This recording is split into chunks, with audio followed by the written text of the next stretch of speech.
Hello mga brand, ito yung first customer natin sa La Sorpresa de Gibaras, si Ma'am Divina from Riyadh. So ito yung inabil niya sa atin na package, isang cake. Then siya po yung nag-provide and siya rin po nag-request ng mga gift na ireregalo sa kanyang asawa. So ito yung gift natin, yung maliit na bag na yan. Yan, tapos may letter si Ma'am para kay Sir. So let's go. So, di-deliver natin yung package ni Sir, yung surprise gift natin para sa kanya. So, dito muna tayo kay Kuya na nag-order pa si Ma'am ng dalawang additional na manok. So, dalawang additional dyan. Yung dalawa kay Ma'am, yung dalawa sa amin. So, kinakausap po pa si Sir kung masarap ba yung manok.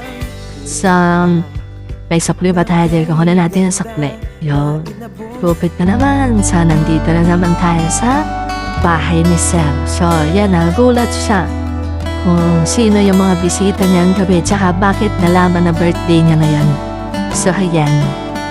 Nakaupan pa si Sir na siguro kakauwi niya lang. Galing ng deliver.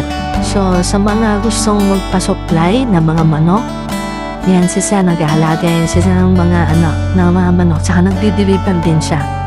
So, yan yung mga yung mga gift ni Ma'am, yung sa package na inabil niya sa atin, so ibibigay natin kay Sir.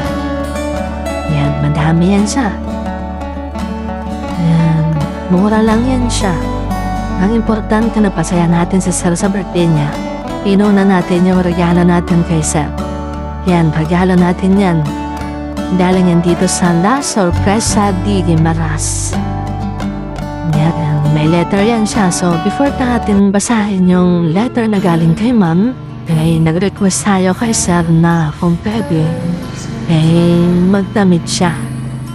Para formal yung natin kasi nabibidyo tayo. Sa umalis si Sir yan. So, yan. Check natin kung okay o kung kompleto nating gift para sa kanya. Okay naman, walang naiwan. So, hintayin natin si Sir na mag-namit. Then, ibibigay natin yung gift ni Ma'am para sa kanya. Yan. Bigay natin yung gift ng kay Ma'am. Hindi pa makalimutan. Yan. Ito yung gift ni Ma'am para sa Sir. Yan. Hindi na pinakita ni Sir yung gift ni Ma'am para sa kanya. Sa kanya na lang daw yun. Check nila mamaya. Yan. Sinilik nila yun dyan. Gusto naman ni Sir ng regalo sa kanya. So yun, binasa na natin si Sir ng Latin. Yung birthday greetings ni Ma'am from Riyadh. So, nakikinig si Sir din. Alam ko, naiyak siya, namimiss na rin yan. Siyempre, asawa niya, sa malayo. Hindi, siyempre, mahirap yun. So, yun. Pinarating natin yung mensahe ni Ma'am para sa kanya. Yan. Kala ko talaga marunong magbasa.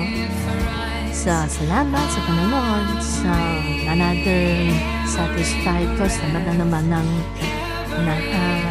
pasaya natin ngayong gabi. So, salamat mga guys. Uwi na tayo. Yahoo!